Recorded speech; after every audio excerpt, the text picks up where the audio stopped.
Hello, beautiful people. I hope you guys are having a wonderful day today. Today we are here to have us a Sew Talk featuring Andrea Marie. And we're at a studio. And we're both working on some really nice projects. What are you working on today? I'm actually working on a palette cleanser project. We call it a palette cleanser when it's a quick little, easy, satisfying project in between some really big projects. I believe you. I had a monster of a dress that I was hemming. It was a new technique. It was challenging in all the ways, but I got through it. I just need a little break from, I like a brain break. Good deal. Well, I'm working on a prom dress right now. So, awesome. By the way, I love this color a lot. I think it kind of matches what I've been wearing today. What would you call that color? Oh, a peachy pink. Because it's like peachy, but it's still pink. It's not orange. Yeah. So. Yeah, I like it. It's a very pretty color. Mm-hmm. Yeah. Ooh, what's today's topic, So Carmen? today's topic is alterations that we have done that have either presented another problem or has shed light on another existing problem that maybe at the time we were not aware of at the time of the penning, at the time of the alteration, until we did another fit check. Do you have any stories? I'm certain I have lots of stories about this, but in a general way, often one alteration will affect something else on the garment, right? It's a cause and effect because everything's connected. Eventually on the garment, right? So it's cause and effect. So in the simplest ways, if we're taking in the waist, we have to taper it so it will affect the seat of the trousers, let's say.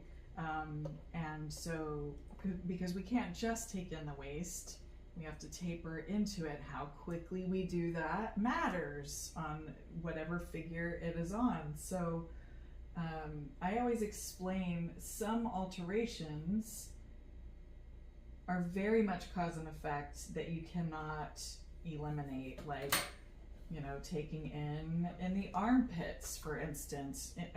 If we're taking in the armpits to either make it smaller or to raise the armpits up, it will make the bust fit smaller, and you can't undo that. So there is always a cause and effect. I also have a method of doing fittings where I kind of work from the top of the garment down. So I'll interview the person that's in there with me and just ask, how does it fit starting at the top?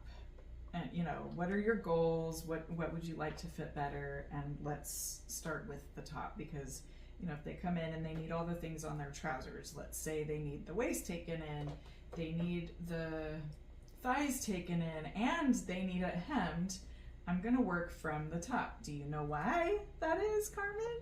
That I work from the top? Okay, so this is just me.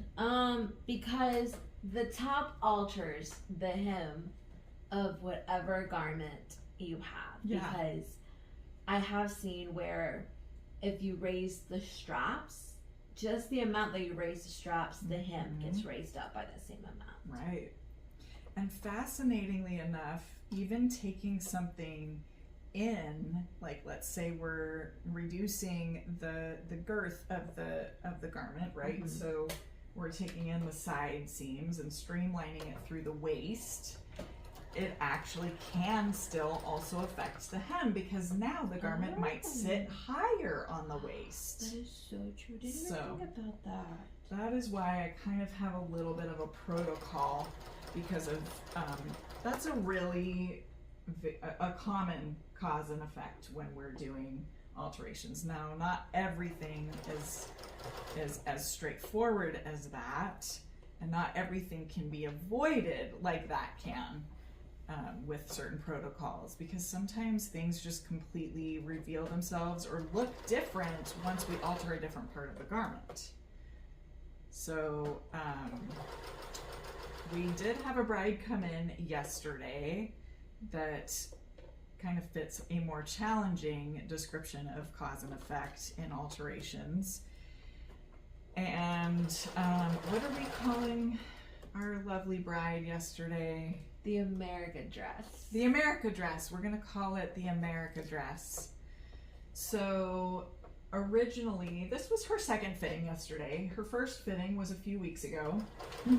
The first fitting is like our consultation where we interview the bride, what her goals are, where her wedding's going to be, because sometimes that plays into it.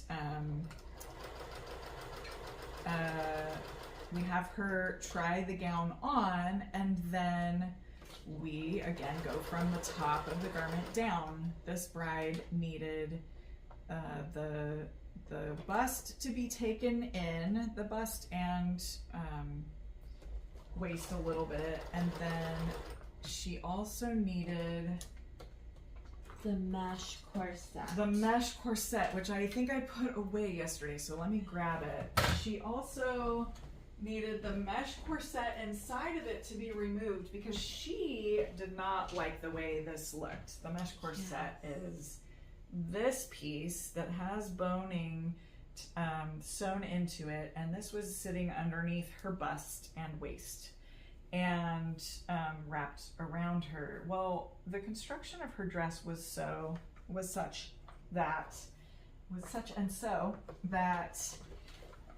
it was a very thin fabric, kind of a polyester stretch crepe, woven crepe, but it had a little bit of stretch and give to it. Very, very thin, and I think perhaps only 2 or 3 layers underneath that of lining, which again is also very thin. And you could see, while you couldn't see, you couldn't necessarily see the lines themselves, you could see the bumps of where the boning was under the waist. And it also almost kind of looked like it was put in aftermarket, like it wasn't original. Right. It looked to me like this might be a secondhand gown and that this was put in for the previous bride. I'm not sure. I do not know. But because of the design of the gown, it didn't line up well with this, so it looked out of place to see the boning where it was. Just with the way the seaming was, it was a fit and flare. The bust kind of had a cool twisted crumb catcher detail and kind of had a trumpet hem. Oh, we were hemming her dress as well. So that was the first fitting. She asked us to remove the mesh completely. She didn't like it. And then to hem her garment, we, I think, put a bustle in, a 1-point bustle. And that was it, I think, essentially. Really straightforward. I never use the word easy in bridal alterations, but I will say sometimes the alterations are predictable and straightforward. Almost always a bridal gown needs a hem, a bustle, because manufacturers don't put bustles in, usually, because that's kind of a customization for multiple circumstances involved. Later, according to the bride that buys the gown. Anyway, that's another topic for another day, but we did those things. She came in yesterday for her second fitting, and she loved how smooth everything looked without the bumps of the boning underneath. But what did you notice about her as soon as she came out of the dressing room? I noticed she kept tugging at the top of the dress, and it's like such a big pet peeve for me, not because it was wrong, it is the fact that I think every woman can relate to having a strapless dress. Yeah, hers and the was strapless. last thing that you want is to be tugging Yeah. at the dress all day long. And she kept pulling it up, and it's like you went to try to take it in more to see, you know, because she was like, oh, can we take it in more? And you went to try to like show it to her, and you couldn't grab any more fabric because it was tight as it went. And you could tell as it was like sliding down, the side details, stretch. yes, yeah, was like crumbling down. It was compressing, and it just made it look so messy. Yeah, messy is a good word for it. Yes, and you know, you had the brilliant idea of, hey, let's put boning. Let's try to put boning in, and you did it with 2 different lengths. Ones that went like all the way down to the hip, and that one was because it had like not a godet, but it had this really beautiful feature around the hip area. Yeah, with seams detailed just on the sides. Yeah, that was beautiful. That, it looked great on her. The boning would potentially be able to be hidden on. And then the other one, we stopped it right at the tiniest part of her waist. Yeah. And I saw that, you know, you were bringing it in when the curve was going in versus out. And what we were fearing was the same thing with the mesh corset, where you could see the bump of the boning, and where it would poke out instead of poke in. And we saw, yes, it smoothed her out very nicely. I was able to really see it. Let me put it that way. I was really able to see the difference between not having the boning and having the boning, and the structure that the boning actually created for the dress.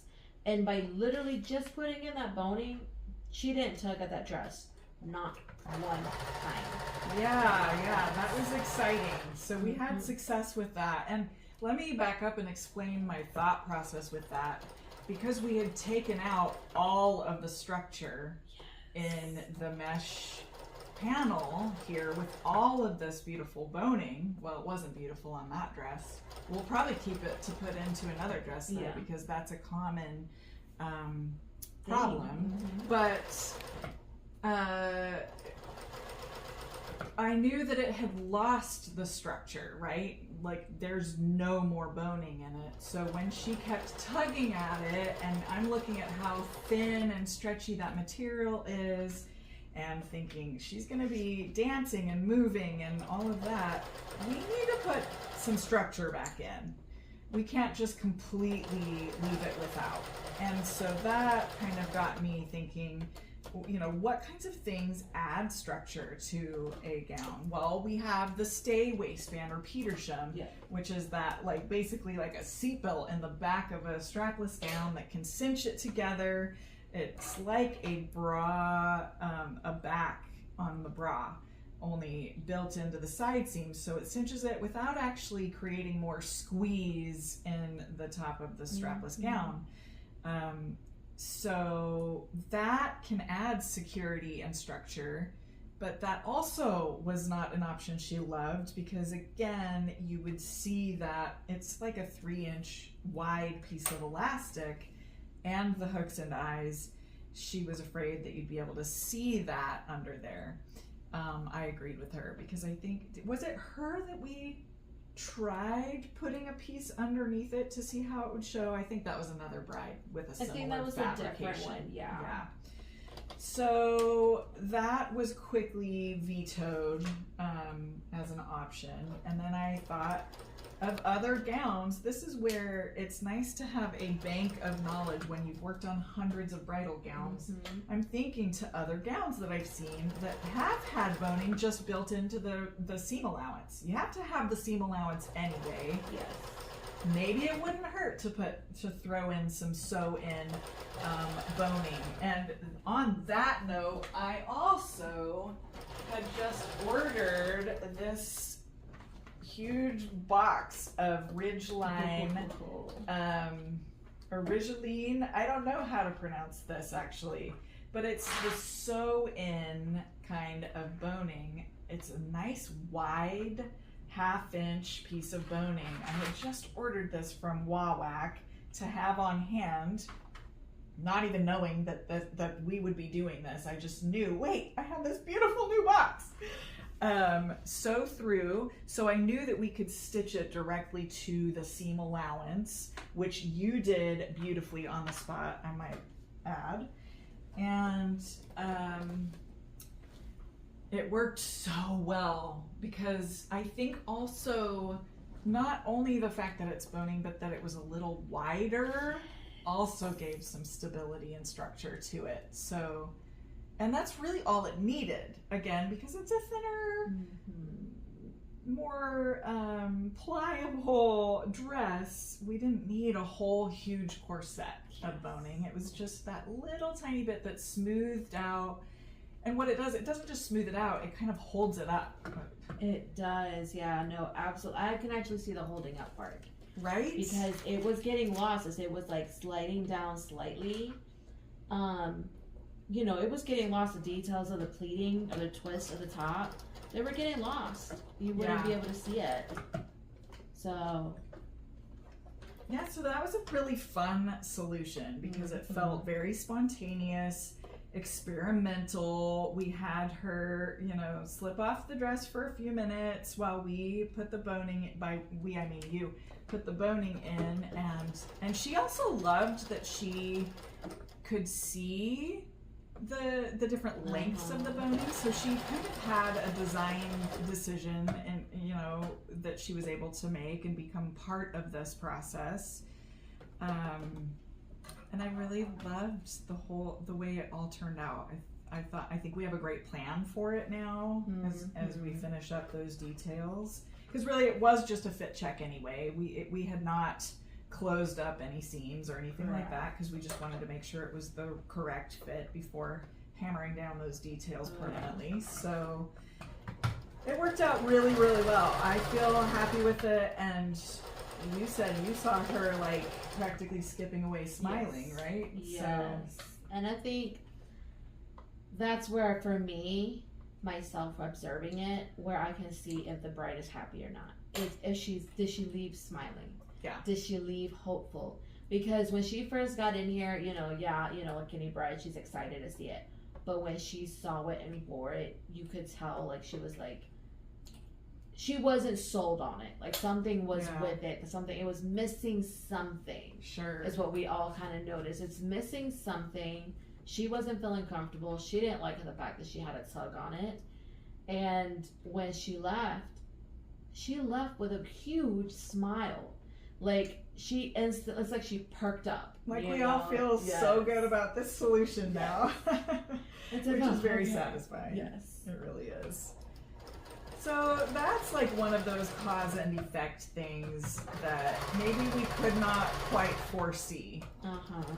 Also, another good reason to leave a lot of time for alterations before, I mean, for weddings, we ask a 12-week lead time so that we have time to work out these little bugs with the bridal gowns that sometimes do come up that we can't predict. And then for bridesmaids and formal wear, we have a 2-week turnaround time. There was, speaking of cause and effect, I had another lady come in last week to try on a gown that we had altered. We had her gown for a couple weeks, and she had needed, it was a halter top style with a band around the neck, and it also had kind of a keyhole feature and some really plunging, kind of, the keyhole had a plunging detail in the front, but the side lines of it was also plunging into a fixed waistband. And the rest of it, she did not need anything with until you got to the hem. So it was really just the halter she needed raised because it was just too loose. It wanted to kind of slouch. And she needed a couple of parts in the back kind of tucked into the waistband just a little bit more because that was also a little bit slack in the back. Hard to explain, but it was all above the waist. Every single thing that we touched on the gown was above the waist except for the hem.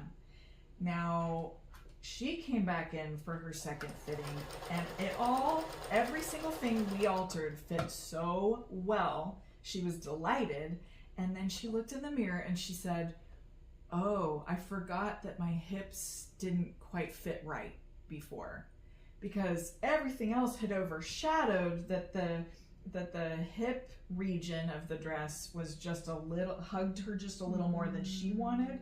And she quickly said, "I know you guys didn't alter that part. I was intending to wear shapewear with that will resolve that." But it stood out to her as she was looking in the mirror because everything else was resolved.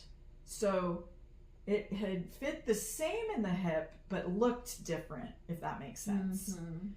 She also was really happy with the length of the hem and all of that. Ooh. Yeah, so that can also happen where everything else we can get fitting so well, but now something else is maybe emphasized that, oh wait, that wasn't perfect. So a lot of things can happen, and so I always try to tell my customers, like, you know, when it's a lot of alterations on a garment, be open to the possibility that this might be an iterative process to get everything the way you want it. Yes. Oh, absolutely. I know for myself, it may not be in like gowns, but I've seen it in jeans. Oh. Where I have a lot of customers who have lost a lot of weight. And so, you know, you kind of have to do a little bit of reconstruction. And there was one where I was actually lowering the waistband to the jeans. Ooh, that's a tough one. It is. So, you know, when you do that, you're chopping off inches. And for me, what's scary, it's once you cut, there is no going back. Yes. Like, you have to commit fully. And if there's a mistake, there's a mistake. Luckily, I left because I planned for adjustments and stuff. Smart. I left tons of inches left just in case we had to do something. And what came out to be is when I lowered it, we found out it actually hugged her hips too much. Okay. So I had to let out the waistband completely again to be able to accompany, or not accompany, to make it fit, because it went from being her high waist, which is small, to now going towards the lower part of the waist, near her hips, where it widened. And so that makes sense. For me, it was like, oh crap, I didn't even consider that, but I'm glad that I did have that extra to be able to read to. Yeah, that's smart. So on the tailoring side of it, always kind of have a little bit of extra to work with in the seams, right? Yes, exactly. So often there are suit jackets that everything's been like cut all out, and the gentleman or lady gains weight and needs it put back in, and we can't because It's cut. It's been cut. Yeah. So that's kind of a bummer. Which, speaking about suiting, there is another alteration that I've seen you do that I before would never thought about, and that is, I know we're going off topic, but like taking in the back seam of the suit jacket. Ooh. And the collar, like right behind the collar, it kind of like bunches. That is right on topic, Carmen. Yes. What is your question with that? So, how did you learn and figure out that the alteration appropriate to even see that? Because I would have never seen it before until you had mentioned it to me, and then it was like, oh, that is so obvious. How did I not see it? Yeah, it is really. So that's another one of those fascinating cause and effect things. And I know it has to do with, this is a geometry thing. So when you're taking in the center back seam of a suit jacket, it's changing all of the angles, right? You're changing the angles of the panels, Therefore, you're changing the angles of the shoulders, which can push that center little tiny bit up, bunching underneath the collar. It's just like, it's the cause and effect thing. You wouldn't think taking in something down in the waist area of a suit jacket would affect that, but it's because of all the angles. Think of it on a human form. We're talking like the curves of the shoulders this way and the slope of the shoulder this way. And as you're shifting that all, it can, now not always does that happen. So I try really hard to see that as I'm pinning it in place, because I will pin along where the stitching line will be when I do that particular fitting. And I kind of have an eye toward that, right? Because I know in my head that can happen. It doesn't always, especially on like maybe broader shoulders that fill it out still just fine. Or if we're just doing a smaller amount, it's not that big of a deal usually, but I still always check that. So nobody wants this. I think of it as like, like a bulldog has the skin folds. Mm-hmm. Nobody wants that right under their collar in the back. So that's just like a little tiny, we open up the collar, the facing and the collar stand just a little bit and scooch some of that excess fabric that's built up in that center part and taper it back into the shoulder, and that usually makes it all lie very beautifully. So that's a great cause and effect alteration. I'm only grabbing a jacket real quick. That's a great idea. Okay, make sure. Okay. So this is the area that she's talking about, that normally, like, we take it in through here, and you can see even as we're taking it in now, like how it kind of, well, this one not maybe, but like this area. That's the area you definitely need to look at, because sometimes it bunches and sometimes it doesn't. Sometimes it's fine. But it can be a twofold operation. Well, I actually do have an experience with something similar. That's so, exciting. The vest that I painted for my debut, that jacket was, I loved it. This is the reason why I love it. I loved it because it's huge, okay? And I was able to tailor it down to my size. So I had more than enough fabric. And like you were saying, I altered every single back seam, side seam. Wow. I removed the sleeves. Yeah. And I had to like take it a little bit in to get the shoulders to like slope. But when I did all of those alterations, the last thing I thought about was the fold, the skin, the fold and the back behind the collar. Yeah. So I would look at it in the mirror and I'm like, what is off? There's something off. When you look at it, it literally looks like this. Like it piles up, and because it's black, it kind of blends in. So like it made me look like a football player with my shoulders forward. Interesting. So guess what? Because it was 3 sizes too big, it didn't matter if I took out the collar or the lapel to scoot it in. It's way too much to have scooted it in. Oh, gotcha. So I cheated. Oh my gosh, just cheated. I folded it. I took the fold, I folded it, and I stitched it. Wow, you got creative. I want to see this. Oh, I'm up to bring the vest in. But and like when you're going from, with such a discrepancy in sizes, from something that's 3 sizes too big to, your size, there are so many things that happen with that, because sometimes you can't recut the original design, and sometimes you have to get the desired fit, and you don't have the ability to grade. Those things really start to come into play. So you do have to get creative. That's amazing that you had a creative solution that worked so well. Luckily, because I'm the only one that would get that close to seeing it, I didn't mind it, because I also understand not everyone can see my mistakes. Oh, that's true. That's so true. Like, don't get me wrong. I love the fact that we are so attention to detail and we want everything just right. We want the seams to line up. Yeah. But I hate to say this, the average person, because they don't know what to look for, they don't even look at those points. And so nobody was looking at the top. Everything kind of like blend in, and it's like, only I knew. Of course.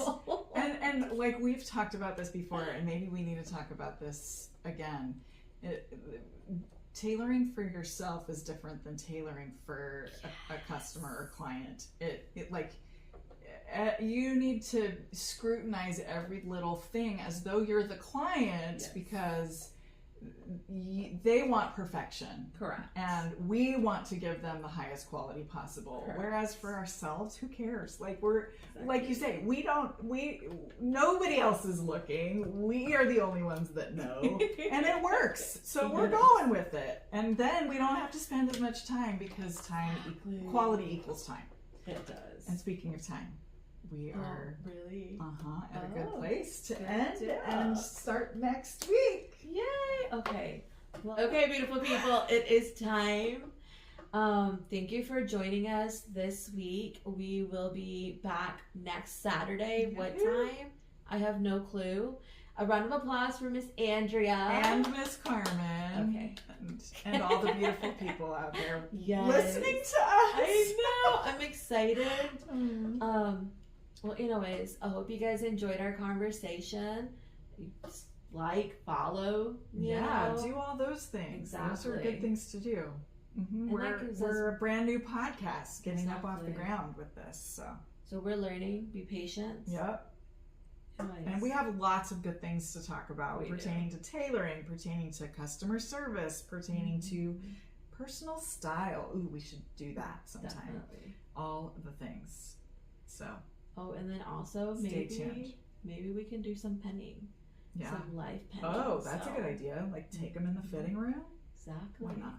Ooh. Okay. Ideas. Bye, folks. Bye, guys.